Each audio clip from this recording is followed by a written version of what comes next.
All right, guys, welcome to Drag and Drive News, your source for news and entertainment in the drag and drive community. In this week's episode, we cover a ton of information like Matt Frost and Jared Holt teaming up to bring us more drag and drive events across the country. I love this plan. We're talking about list updates for the top 25 10-second Rocky Mountain Race Week all-time stats. We're talking about Larry Jeffers Racing buying the IHRA. Talking about Blayne Stark and pulling the 56 out of the barn for them to start building his drag and drive car. We have all kinds of event updates from Miles of Mayhem in 8 days all the way through to Southeast Street Neat by Devin Vanderhoof that's in 96 days.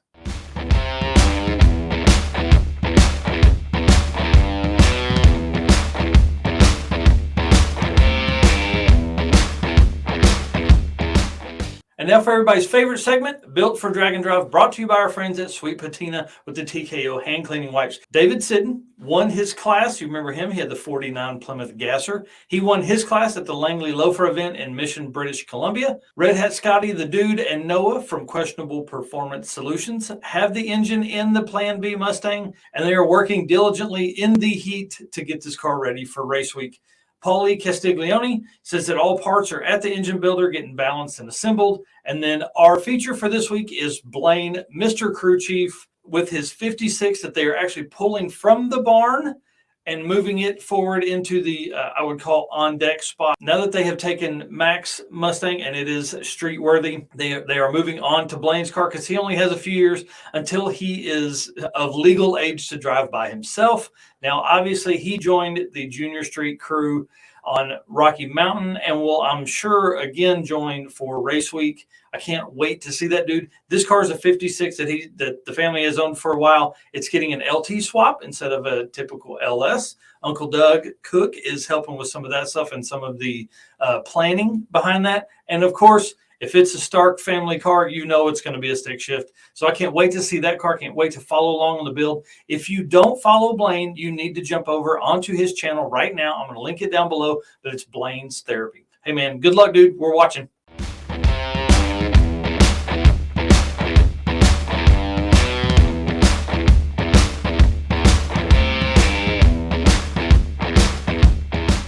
If you are a Rocky Mountain Race Weeker, you have got to jump over to draganddrive.com and see the updated fastest 100 and top 25 10-second racer list. We went over last week's fastest 100 updates. This week, huge changes coming to the top 25 10-second list. Ted Miko now leads the list with a 10:00.68, so he'll be in that spot for a while. Ty Thompson is now second with his race week 21 finish with a 10:02.04. So you 10-second guys, you better get your stuff on point.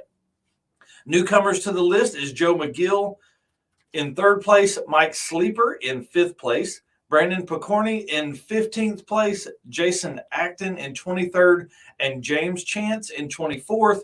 The new gatekeeper for the 10-second top 25 is Jeff Gallagher's 10:1.556 average at Race Week 2020.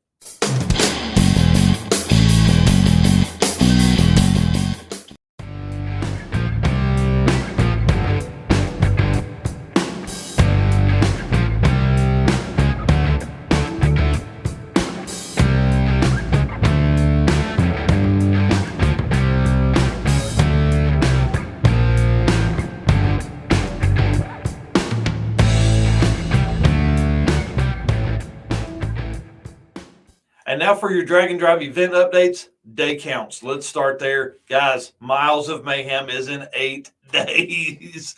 Race Week is in 29 days, beginning September 4th at Oklahoma City at Thunder Valley. Hot Rod Drag Week starts in 43 days on September 18th at Worldwide Technology in Madison, Illinois, which is essentially St. Louis. One Guy's Garage starts in 48 days on September 23rd. Carolina Drag Cruise, the Fall Cruise, begins in 61 days on October 6th. And another Carolina 8th Mile event, Southeast Street Neat, put on by Devin Vanderhoof and his buddies in 96 days beginning November 10th. And that same weekend, our friends in Oklahoma City, King of the Open Road is back again with Cruisin' Oklahoma. The Coder event starts at Thunder Valley in 97 days on November 11th and 12th. Speaking of King of the Open Road, Jared Holt made a post yesterday that him with the Cruising Oklahoma crew and Matt Frost with Rocky Mountain Race Week have teamed up, and they will be bringing weekender type events, which are regional 2 or 3 day events, to more states across the country. Guys, I've been saying it for a while. Weekend events are the gateway drug into drag and drive.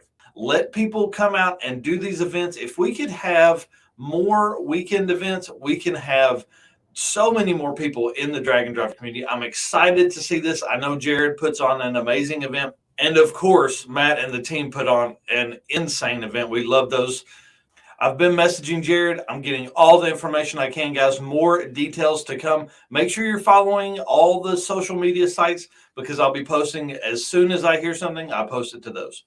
Quit using the excuse, oh, we didn't get into registration, so I guess we'll have to wait till next year. Listen, get your car ready.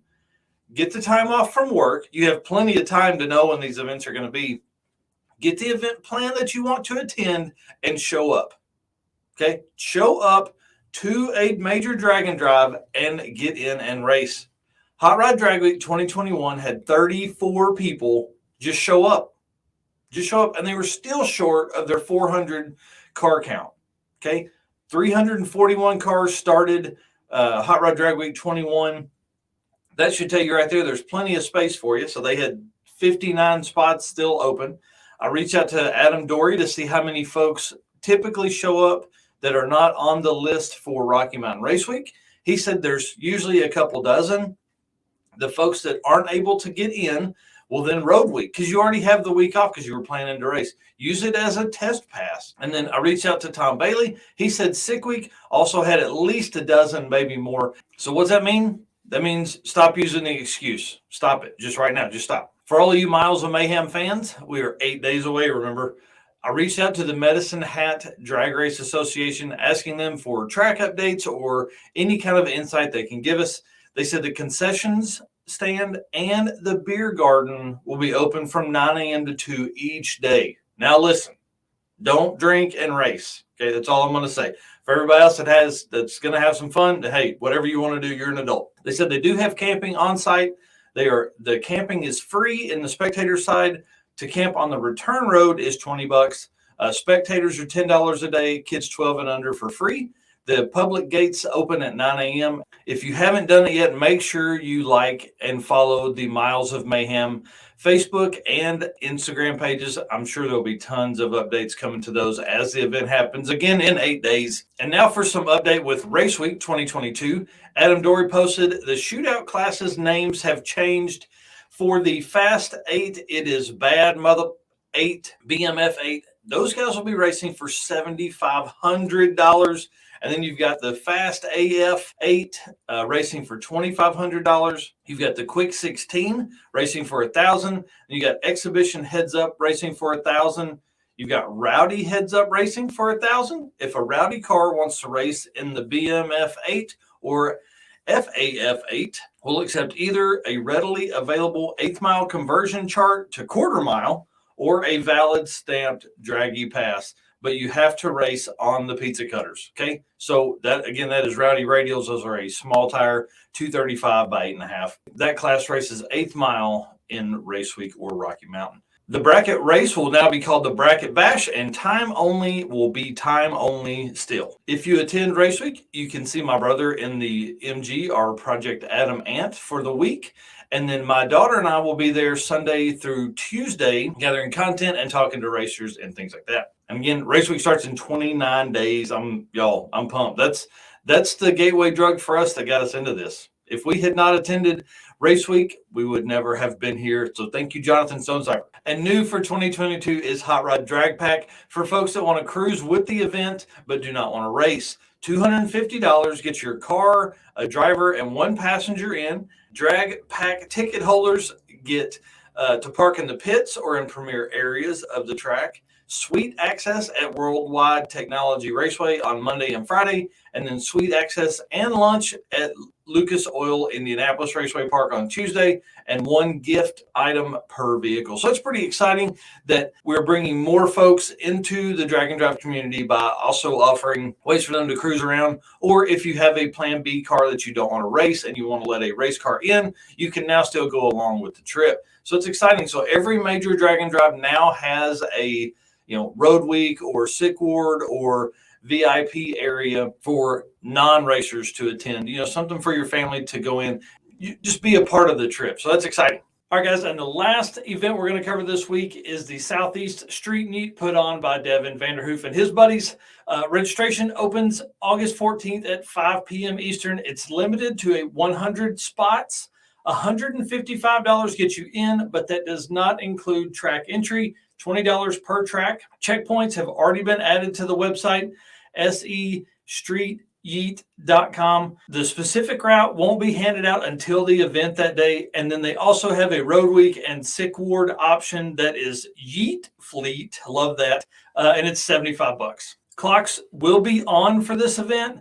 The participants' ET will not be public until the award ceremony, though. So that's kind of cool. I really like them keeping everybody in the dark, so you are trying to run your best time every day. Plus, it's a little bit of a game, too. So who are you going to have watch the time clocks for your competitors?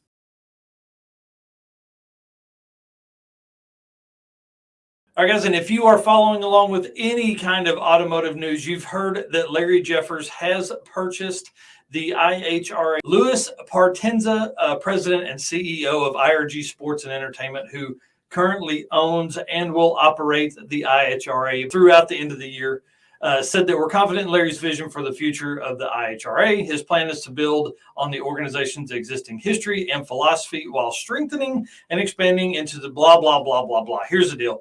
IHRA is under new management. I think it's going to be a lot of fun. I hope with new blood brings new excitement and new sponsorships and new racing series. Now, the other part of the letter that went out to all of the IHRA tracks said that the previous executives were maybe attempting to start their own sanctioning body, which can only, in our eyes, help the sport. The more people that do it correctly involved in something typically turns out better. It also makes everybody step their game up. So there's a lot of talk in that community about can they do that because of the non-competes and things like that. So a source that I have that I reached out to ask what is going on said that the new group would be geared towards grassroots style racing, which could be a big plus.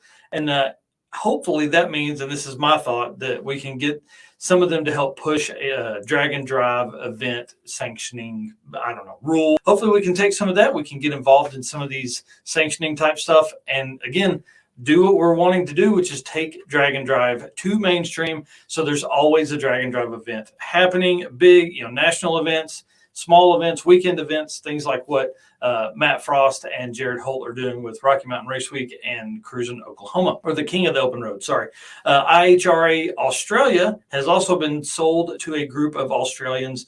Maurice Allen, the previous managing director of IHRA Australia, is now president of the ADRL, the Australian Drag Racing League. Lastly, a little bit of news here. Thunder Valley Raceway Park is up for sale. Again, you had heard rumors earlier in the year that they were for sale, and we had all heard the horrible rumor that there was a warehouse company buying it to build another warehouse or a grow facility because it is in Oklahoma. The source I have that is close to the facility says that there are a group of racers that are purchasing the track, and it will still remain as a drag strip for the foreseeable future. So that makes me want to tell you, please go support your local track. Get in there, spend the money, buy stuff in the concession stands, buy a t-shirt, just go to races, go to more than 1 or 2 races a year at that event. So please, I'll have more details as they become available to me, and I will keep you guys updated. Probably the best way to see those updates is to follow us on Facebook and Instagram.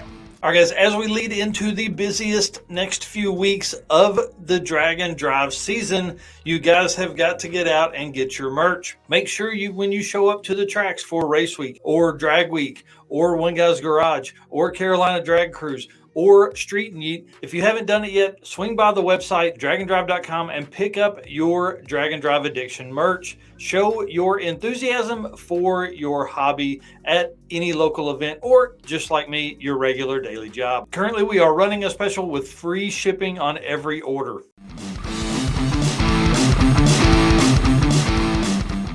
All right, guys, and now for something fun.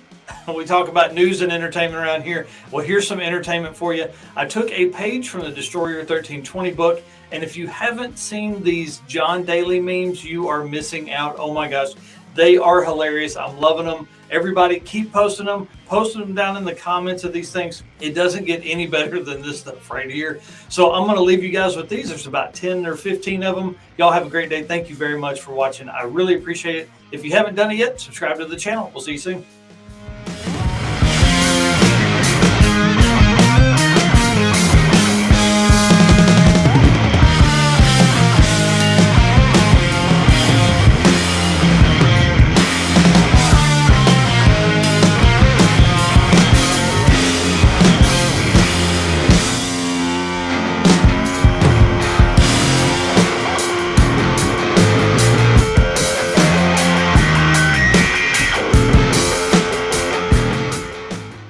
All right, guys, welcome to Drag and Drive News, your date. Red Hat Scotty and the Dude and Noah from QPS all-time. And now for something new, these and the top 10 put on by Devin.